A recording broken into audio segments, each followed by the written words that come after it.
Good afternoon, everyone. It's George Kriza, CEO of Challenging Decisions. We're very happy this afternoon to have the opportunity to have a nice dialogue with Martin Lammer. Martin is someone I've worked with very closely at my former company, MTC.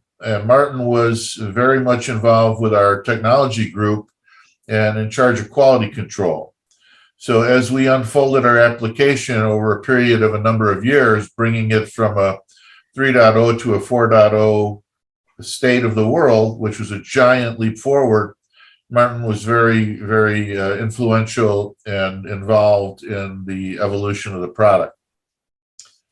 Martin's got a very extensive educational background as well.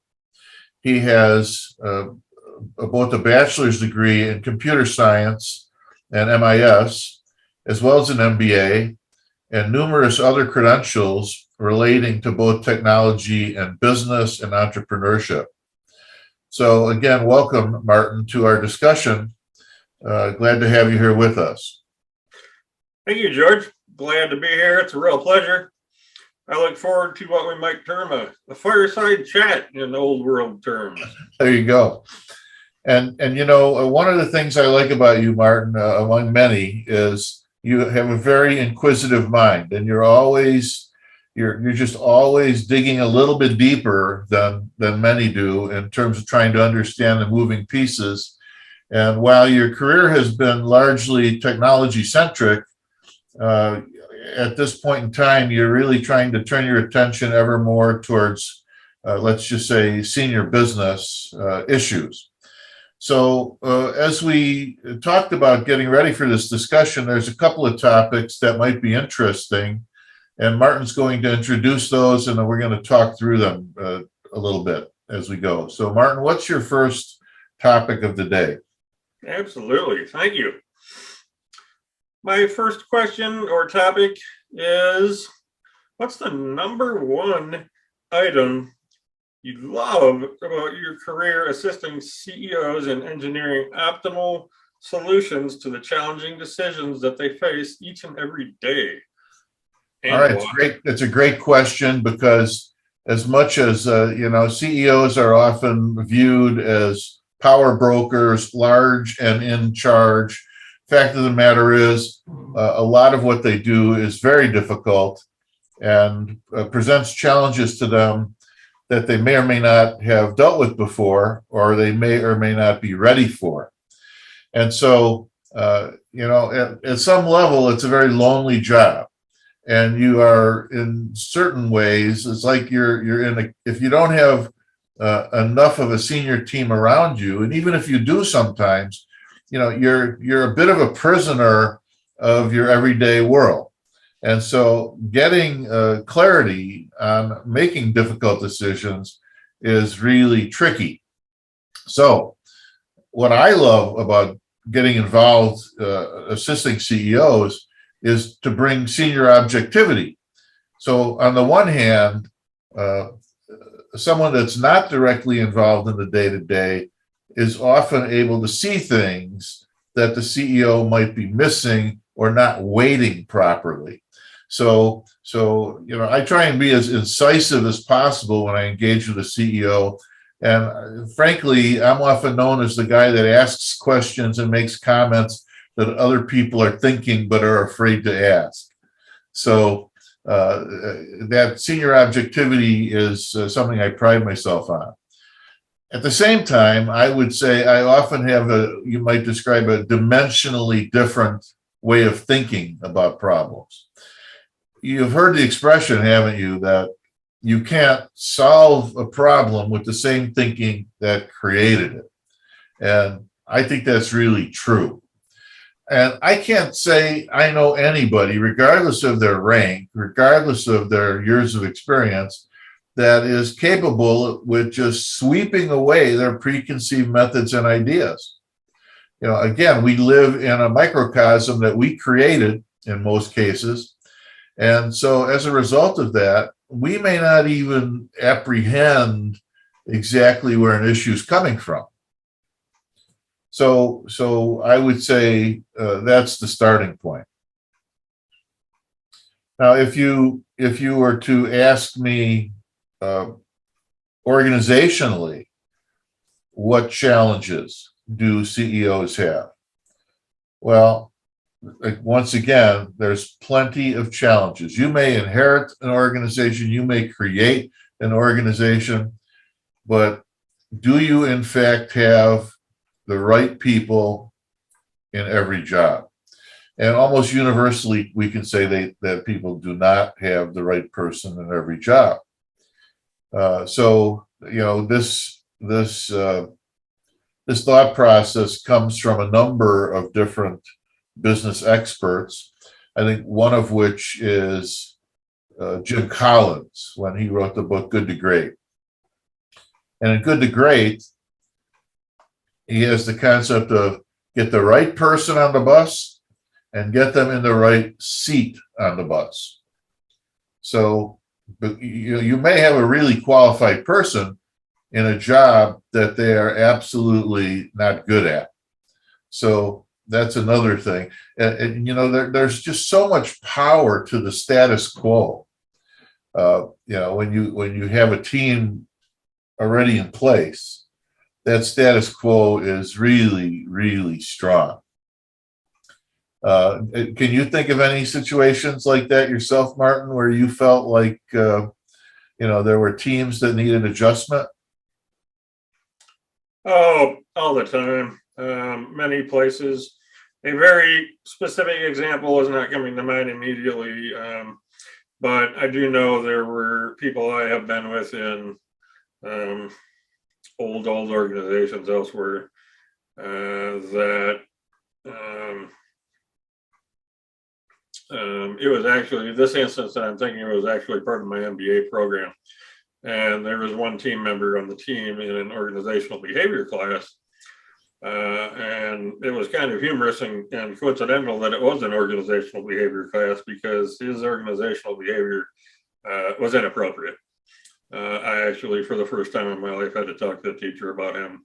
He was he was yelling at people because he was not getting his own way. But I mean, he was smart, he was qualified, he was in the MBA program, he was excelling in the class, but I think he may have been a little bit not in quite his proper function at the time. Yeah. So in that particular case, not having been there, but that sounds like I don't know if we'd call that a capabilities issue or a personality problem, and the two are very different, right? And so sometimes people have personality problems that get in their way. They can be very capable, but if they have personality problems that make them non-accountable, that make them value their own contribution more than other people's contributions, that's one kind of problem. And an entirely different kind of problem is that a person can be really strong. Let's just use technology as an example. And you may be familiar with this situation to some extent. You have someone, let's say, running software development, and that person is really good at running software development in many ways. For example, technically strong, understanding very deeply running Agile Scrum methodology for a team. Perhaps they get along super well with their team for the most part. And so the team is a pretty high functioning team. However, if that person running software development is part of the senior management team of the company, and they're not focused on the needs of the organization as a whole and the needs of the product as a whole, well, you could see where, they're in a management meeting with the senior managers, with the vice presidents, and, needs are being brought out and they're hearing them, but all that you hear back would be reasons it can't be done, or reasons why their priorities are different from the organization's priorities. So if you were to, to some extent, what's the first step that you take as a CEO in a situation like that? The first step that you take is recognizing the problem and then starting to have one-on-ones with that individual to try and coach them into a different mindset. But if their mindset proves so strong and unyielding that they absolutely won't change, and they're, in spite of how great they're doing on the one hand, that they're doing mediocre to poor on the other hand, you have got to make a change. And that's an example of, honestly, probably a person that maybe would be better suited for less senior role, where you would replace them with someone that is really sensitive to the direction and prioritization of the organization and technically competent, but you'd either push them down or you'd push them out, one way or the other, depending on the circumstances. Sure. Can I explore the term optimal solutions for a second? Sure.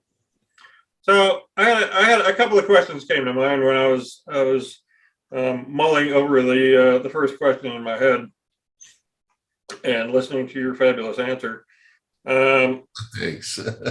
How do you feel about the philosophy that there can be more than one correct answer or more than one correct optimal solution? Well, the way you're framing the question is interesting because you insert the word optimal. And the minute you insert the word optimal, there's an implication that there actually is an optimal solution. But in certain cases, that's probably true. But in other cases, there are more than one way to skin the cat. And so the discerning management approach ideally is to have the management team together work at identifying an approach that makes sense to everyone. Is it really optimal? I guess at some level, the CEO will decide if it's optimal enough. But the CEO does not need to make a decision like that unless the group is going horribly wrong, right? So yeah, I mean, I guess my inclination is to say the reality is you can have multiple paths to success.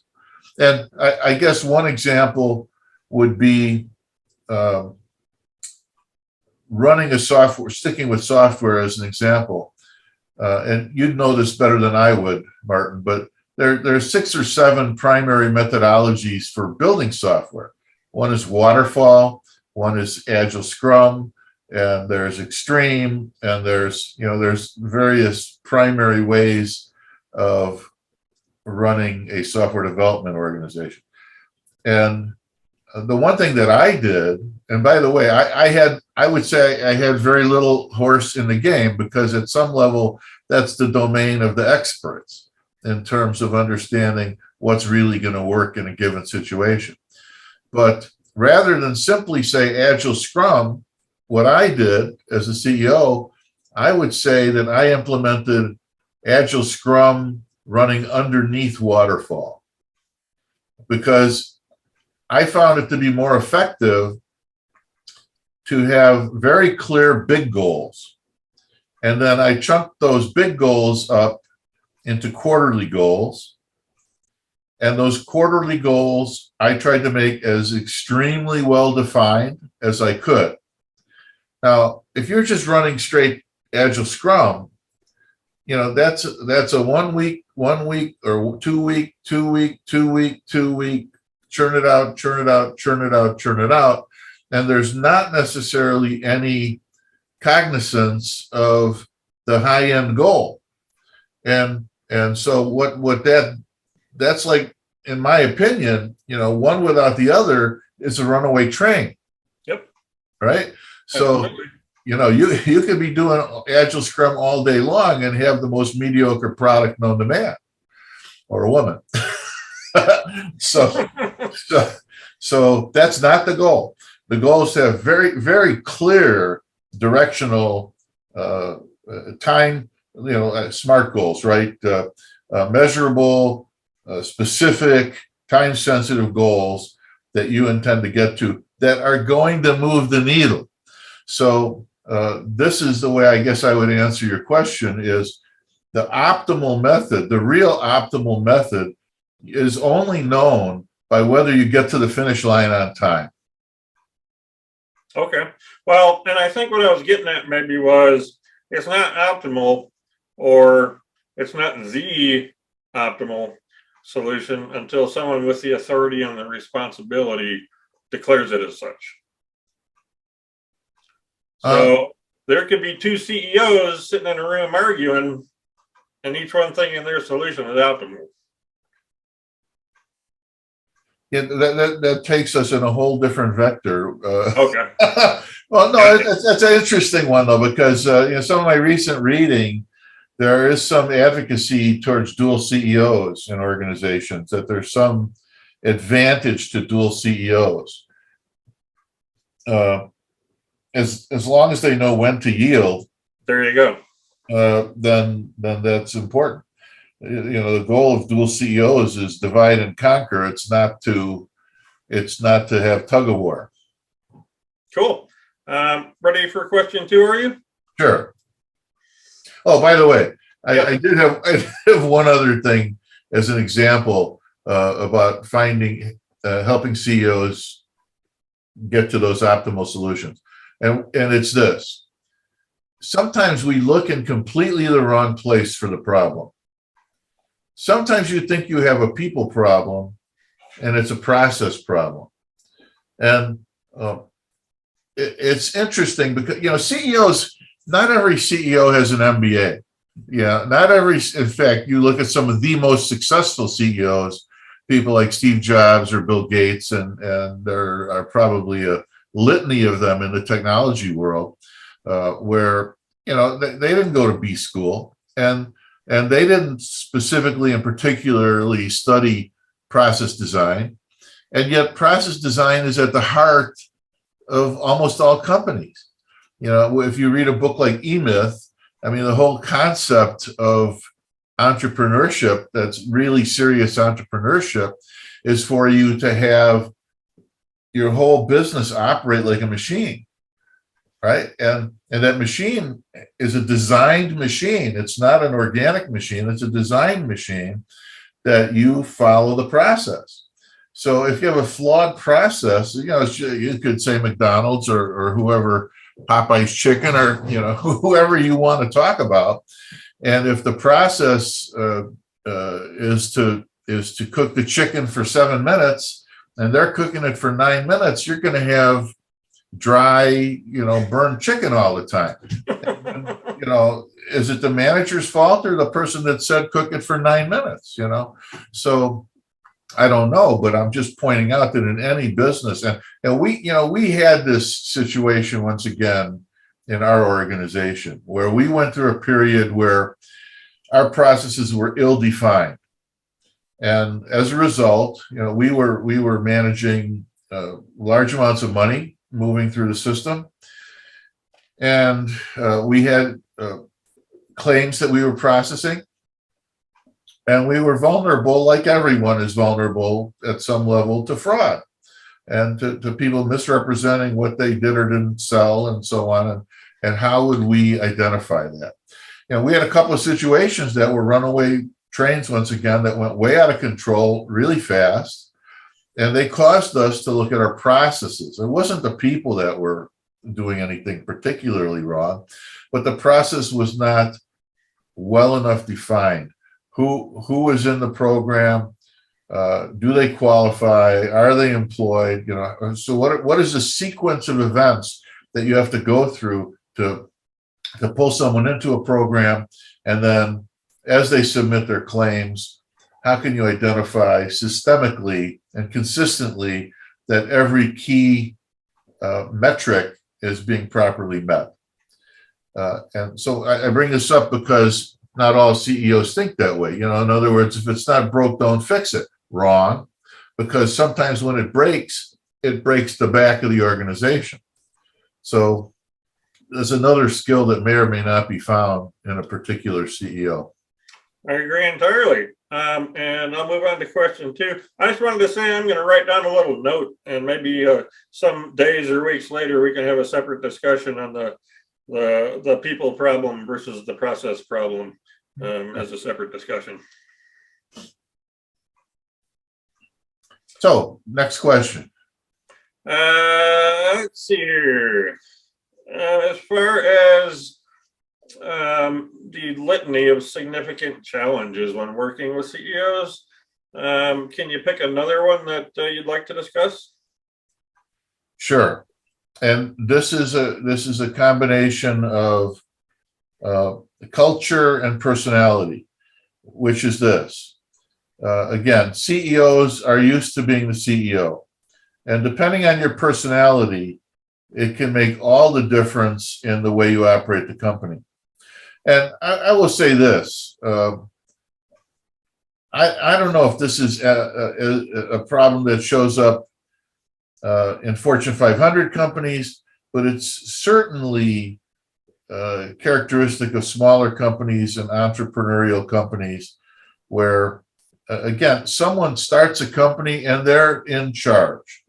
And there's all sorts of moving pieces to running the company, but only the CEO knows what they are, which is bad in the first place. And so if a CEO has a personality that's secretive, and there are secretive CEOs, they think they're in some sort of spy versus spy scenario, even with their own people, that's a problem because the relevant information is not driven through the organization to make it more clear what the objectives are. And sometimes you have a CEO that's a little bit too ego driven, too much, you're going to do it this way because I say you're going to do it this way. And often what will happen then is that probably means they don't want to be vulnerable because they feel that they have to be so strong for their organization and they don't want people to question their judgment. There's nothing wrong questioning a CEO's judgment, especially if you're on the senior management team. All of these key decisions need to be socialized and discussed before they're implemented. But if the CEO doesn't want to be vulnerable, it's going to be very difficult for them to say, I don't have a clue on this particular topic. I don't know the answer. What's your recommendation, senior managers? And let's have a rigorous discussion around it. And whether it's something new or something that's already in process, it's no different, right? So, how many times have you worked for an individual that does not want to explore things that aren't working? They just bury them. Why? Because if it gets to the top, they're afraid they're going to lose their job, whoever that may be. And even that mindset is with the CEO sometimes. That the CEO is thinking, I'm supposed to have the answer, so I must have the answer, even when I don't have the answer. So, as a consultant, one of the very important goals is to watch the interaction on the management team after surveying the way the company operates and see whether they're allowing themselves to fully open up about a given challenge. Are they also the kind of person that has to be the one talking all the time? And I know in this little interview, I'm doing a lot of talking, but if you were to watch me, and you weren't on our senior team, Martin, but if you were to watch the way the senior team functioned, I did everything in my power to only weigh in when I had to weigh in.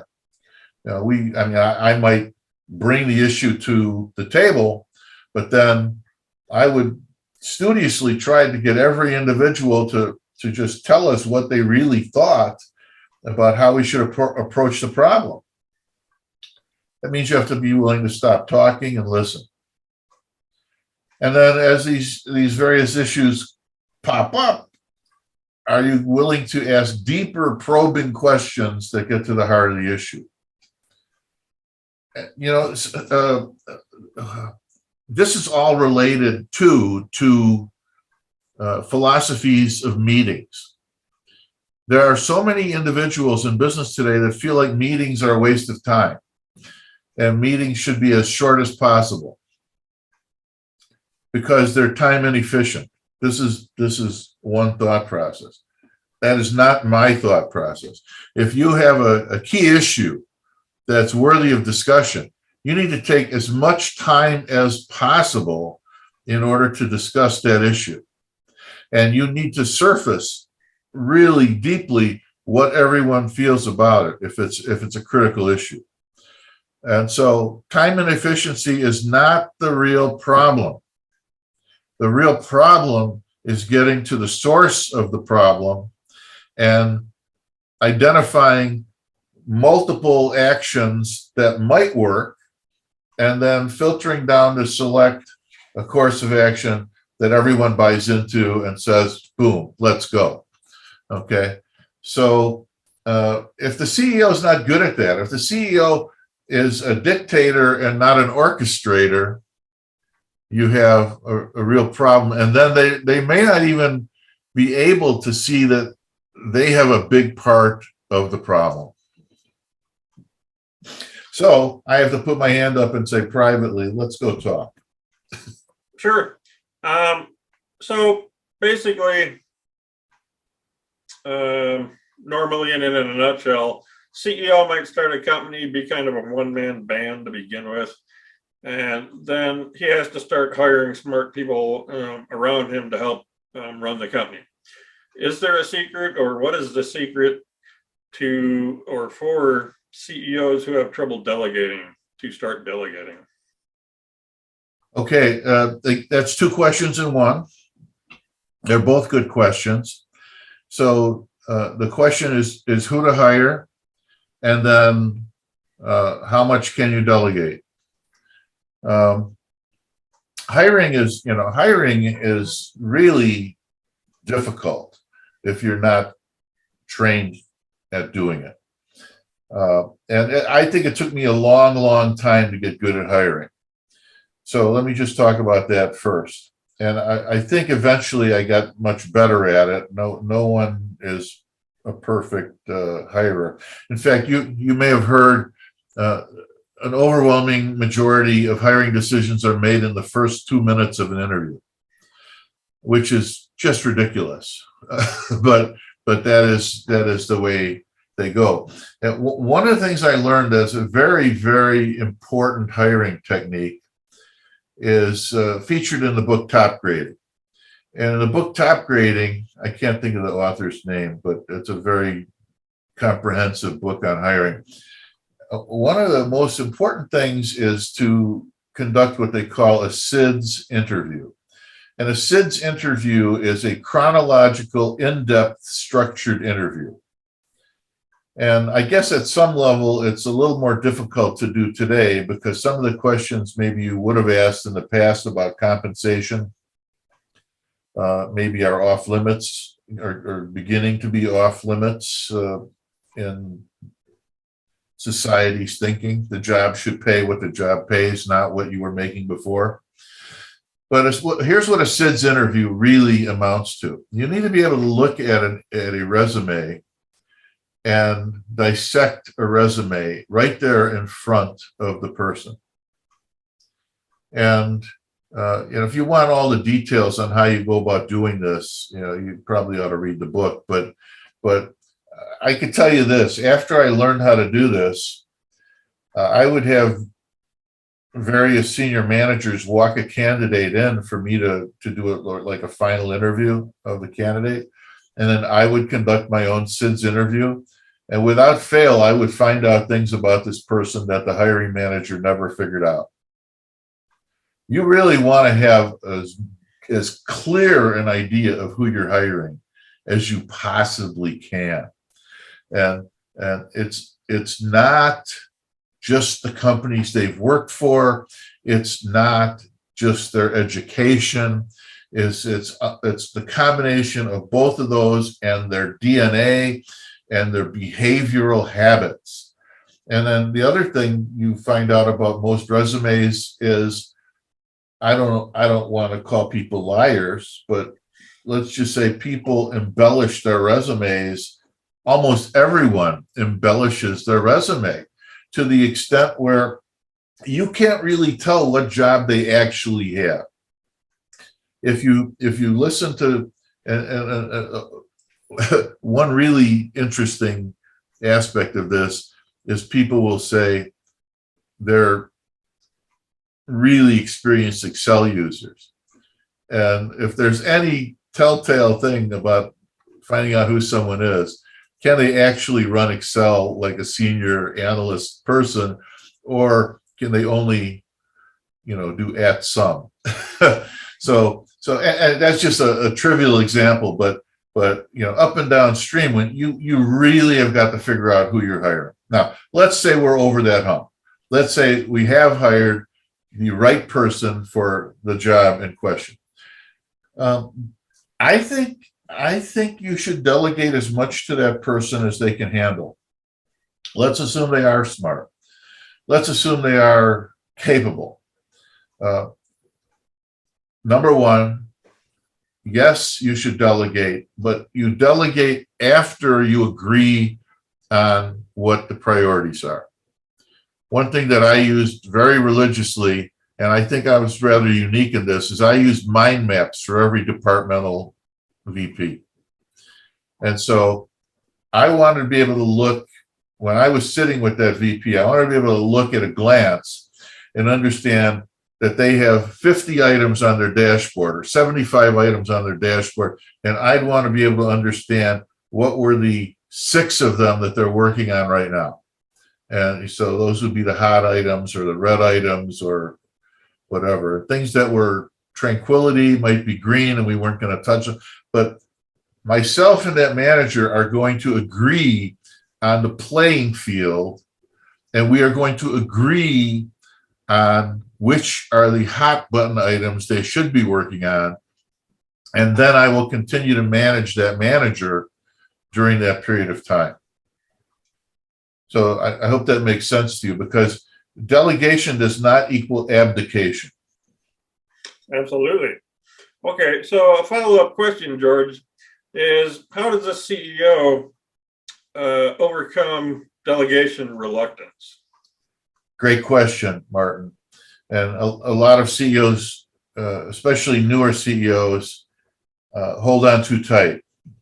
And holding on too tight, maybe in the early stages of an entrepreneurial business, is necessary. But as a business grows, as a business evolves, you have got to change your paradigm and try and understand how confident I am that I've made the right hires and that the people I've got in these key positions are capable of managing them like managers and not like plebes, right? So that's not just a mental obstacle, it's an emotional obstacle. Absolutely. Yeah. And so the thing that they would want to think about that might help them with a decision like that is, or with their own behavior, is just to understand that their job as the CEO is to work on their business, not in their business. Now, that's a little bit of a hyperbole, but it's, for example, I belonged for 10 years to an organization called Vistage, which is a organization of CEOs and ad hoc board of directors. And that's one of their key mantras, is work on your business, not in your business. So when your business is too small, let's say you got 5 people or 7 people or something like that, less than 10 people, it's almost impossible to only work on your business, because oftentimes the founder is the sales leader. They're the only one that understands all the moving pieces. And so, then they're able to say, well, no, do it this way or do it that way, or we're going to use this system or this piece of software or whatever it is. And they have the domain expertise that allows them to do so. But once the business achieves a little bit more scale, and not a lot more scale, a little bit more scale, once you start climbing towards 20 headcount, then you start to have managers that are really capable of handling their own area of responsibility. Finance is finance, accounting is accounting, sales is sales, and operations is operations. And so I would say, transition period is to limit the amount of functional areas. The larger the organization gets, you have a tendency to increase the divisions. I'm watching the Chicago Bears hiring the new general manager and head coach. And it's fascinating to see in the general manager's province, it's not just the head coach, but he's got a director of pro player personnel. He's got an assistant general manager. He's got a director of scouting. And, so there's about 6 or 8 or more different jobs that hang off the GM job, implying that you have a much more complex organization. So simply put, you have a brand new organization. The CEO is going to be intensely involved with everything. You have a stage 2 organization. You want to start hiring capable managers. You have a stage 3 organization where you want to become more specialized and people live and breathe in their province only. But, even at that level, you still have some cross-pollination. I'm a big advocate of Jeffrey Moore and Crossing the Chasm and his thought process. And one of the things that he comments about CEOs is during periods of rapid growth, and particularly in periods of hypergrowth, which is, I think, 30% or more annual growth, the demands that are placed on the organization are substantial and the resources are underwhelming. So what ends up having to happen is that the CEO is taking the management equation and the management team and the whole team and dynamically reallocating resources in such a way as to get someone that may be specializing in this area, put them in a different spot because you have to. And you have to recognize it at that moment and make the shift as soon as you possibly can and reallocate that. And hopefully you get to a point where the head count went from 20 to 100 or 200, and you don't have to do that as much because the organization starts to have harder functional boundaries. But in the period in between, the CEO needs to orchestrate that like the conductor of a symphony. Absolutely. Next question. How can leaders make the tough calls and the tough decisions, and why are they reluctant to do so? Well, another great question. And tough calls are up and downstream in a company. And again, almost only the CEO really sees it. But tough calls are, what should the product be? What should the pricing model be? Who should be the members of the management team? What job should they have on the management team?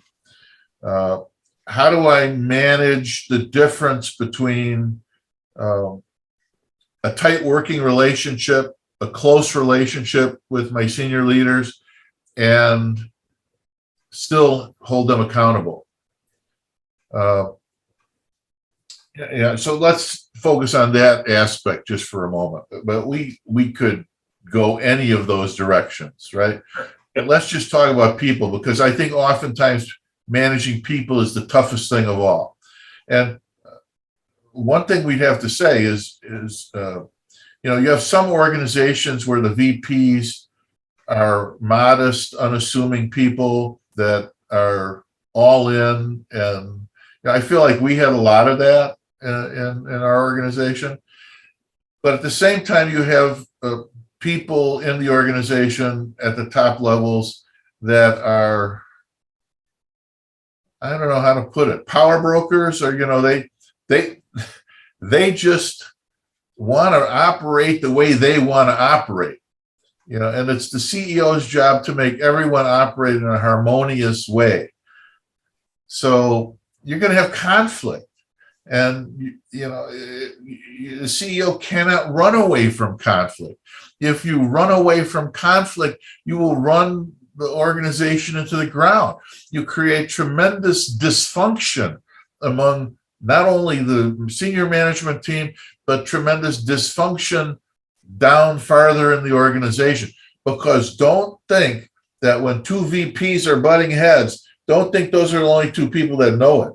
Everybody knows it. Everybody knows it. Not only are they not on the same page, this headbutting can be snide, it can be nasty, it can be very difficult. So your relationship, as much as you might love the people that you have working for you in your VP team, it's a business relationship as much, if not more, as a personal relationship. And you have got to hold them accountable. And when you see behavior by a vice president that is negatively impacting team dynamics, you have got to have the courage to crisply and directly and privately address the problem. So I just said a lot, but the fact is, if the CEO doesn't take action, they're abdicating their job. You might have to put a vice president on probation. No one needs to know about that except that vice president. But they better know why they're on probation. Again, same sort of idea. Coach first and say you're going to have more success this way. Counsel is more serious than coaching. And then probation is a shot over the bow that you're either going to change or you're gone. And then they either change or they're gone. And I know myself, if and when you have to fire a vice president, it can be a gut-wrenching moment. It's definitely a gut check, but you have to do it. If you need to do it, you have to do it. And there are, unfortunately, way too many times that a CEO is going to keep a person at a high level in the organization who is either non-performing or creating problems on their team or inside their own team. So the tough calls are courage. You need courage. You need clarity. You need to understand why something's not working. And you need the courage to take the appropriate stepwise action to either correct the individual's thought process and behavior or exit them from the company. So we could actually probably make that a triple C: clarity, courage, and commitment to take the action. Yes. I like that. The triple C. It's a good one, Martin. Thank you. I like all your answers. A lot of food for thought, a lot of things to think about. Very good interview. Thank you very much. And thank you for asking such questions. They're very good. So if someone wanted to talk to you, Martin, about technology issues or business issues, how would they get in touch with you? I'm on LinkedIn. They could be introduced through you. I'm happy to do that. I can give you my direct email. It's my first name. Why don't you just go ahead and give us your email and phone number right now? Sure. My direct email is my first name, Martin, MARTIN, _ my middle initial, J as in John, my last name, Lammer. I'm sorry, after the J, there's an underscore if I missed that. My last name, Lammer, Lammer, at outlook.com. My phone number is 847-404-5907, and that's my direct cell phone number. Thank you, George. Yeah, and you're geographically in Aurora, Colorado right now. I am geographically generally in Aurora, Colorado, yes. Okay, very good. And for those that want to get in touch with me, again, I'm George Kriza, CEO of Challenging Decisions.